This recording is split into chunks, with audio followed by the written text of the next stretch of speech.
Hello, Namco Museum fans, and welcome to special episode 7. And today I'll be talking about the tank games developed by Namco.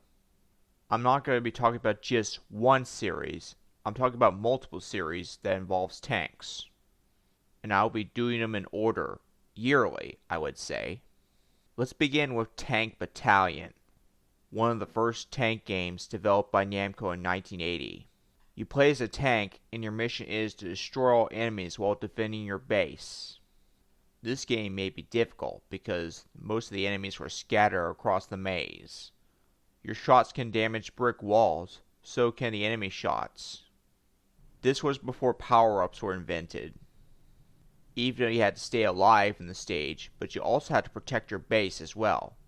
If you're lucky enough, you can cancel out an enemy shot by shooting at the shot. Tank Battalion was not recognizable as the other arcade games, but there are sequels that made it better. And I do appreciate it with the sequels. 1984 comes Grobda, the recognizable battle tank arena game I ever played. I was 9 when I played it on Namco Museum Battle Collection on my father's PSP. I never knew Grobda was a spin-off of Xevious when I was a kid. However, I don't count it as a spin-off because the tank is way different. The tanks from Xevious are different from Grobda, which is the main reason I call them Doras. Grobda has a different designs and different color schemes. Grobda's storyline involves it takes place in the battle arena where tank warfare became the most popular sport. And your mission is to become the #1 ranked gladiator to win the championship. Like I said in special episode 4, when you destroy an enemy, they'll cause a bigger explosion, and anyone who gets caught in the explosion will blow up as well.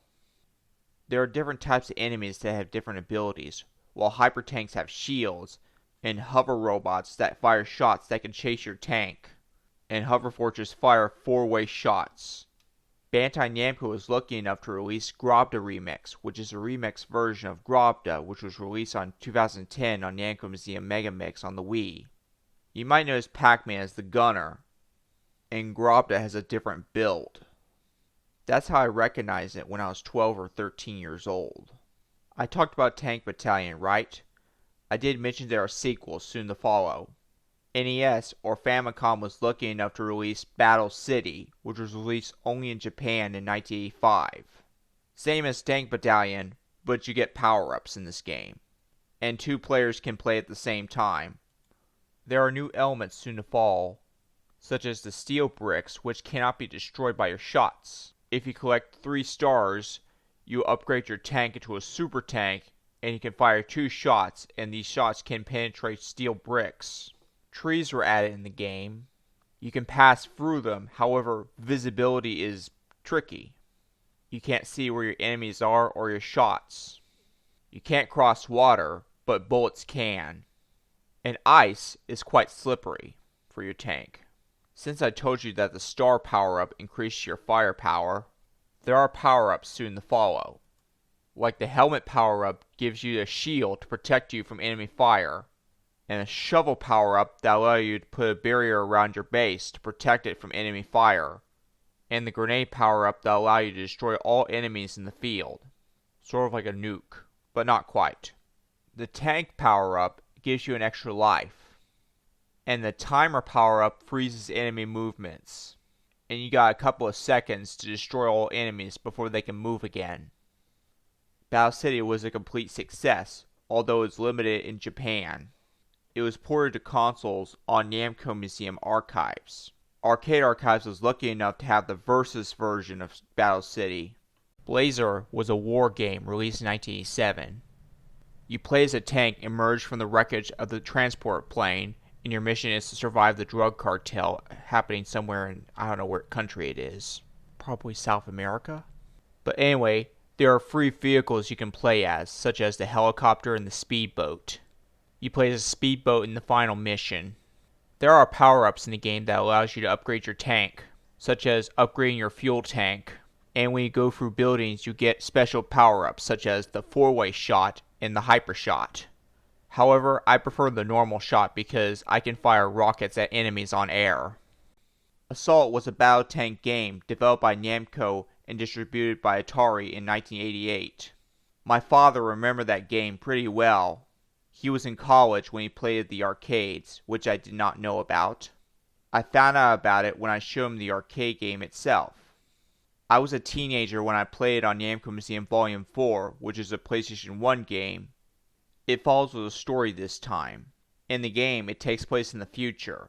A pioneer ship called Pilot 1, which contains 3,000 personnel, 1,000 soldiers, and 2,000 scientists and personnel. And they're on a mission to colonize another planet, and they come across one with floating continents. Even though the planet was already inhabited with life forms native to the planet, that's when Pilot 1 did something illegal. They took the planet by force and set up fortresses to protect colonizers, and the inhabitants are not very happy about that. According to the artwork I found on Namco Museum Volume 4 on Assault, the natives appear human or humanoid, and this is what you're playing as. In the game, your mission is to destroy the mighty military base and save the planet. This game allows you to use 2 joysticks to move your tank. To complete a level, you had to reach the end zone, and once you reach the end zone, you had to take out the cannons guarding it, such as jump pads, elevators, and gates. If you push the left analog stick left and the right analog stick right, you'll do a wheelie, and the targeting system will be set up, which means you can fire a nuclear grenade to take out multiple enemies. This is the part where the game gets really hard. While different enemies have different tactics, some enemies have tougher armor. Even the cannons have tougher armor as well. There are flying fortresses in the game that takes a couple of nuclear bombs to destroy them.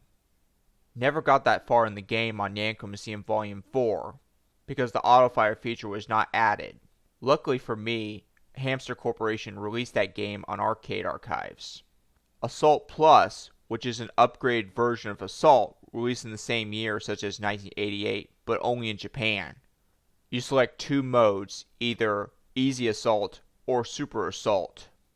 Easy Assault is the easy mode, which is the rehearsal of the game, and Super Assault takes 10 stages to complete, and it gets harder. I found that game on Namco Museum Volume 4, however it was a secret game, and Hamster Corporation was lucky enough to release it this year on Arcade Archives. And there's another sequel of Tank Battalion which I really like, Tank Force it was called, released in 1991 by Namco. It was released in the United States, either 2-player version or the 4-player version.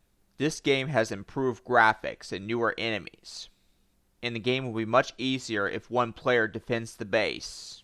There are new power-ups in the game, such as like the ripple laser that can pass through buildings and take out multiple enemies, and hyper shots that fire super fast shots, twin shots that take out 2 enemies at once, 4-way shots, and also a small power-up that makes you go faster. The time stop power-up was included, and there was an airplane power-up that allows you to call in a bomber to take out multiple enemies on the map. Even a shield might help. There are new bosses in the game like the train cannons, the AK destroyers, which are giant tanks. There are 2 types, AK-1 and AK-2, and the final boss are the boss cannons. This game was ported on Namco Museum on the Nintendo Switch in 2017, and was re-released on Namco Museum Arcade Pack among with Pac-Man Championship Edition 2 and Pac-Man Championship Edition 2 Plus. But wait, what about Cyber Sled? Cyber Sled was a 3D battle tank video game released in 1993. Like the arcade game Assault, you can use 2 joysticks to move your tank around, however you can strafe. This game is more of a battle arena type kind of games. To win a round you have to defeat an opponent. There are 6 different tanks to select, and 2 players can play at the same time. There was a sequel called Cyber Commando which released in 1994, but only in Japan. This game's more of save the space colony from an alien threat. Didn't have that gameplay of that game, sorry folks. That's concluded for the classic battle tank games. However, I have more documentaries soon to follow. In 2 weeks, I'll be talking about Namco Anthology 1 and Namco Anthology 2. See you in 2 weeks.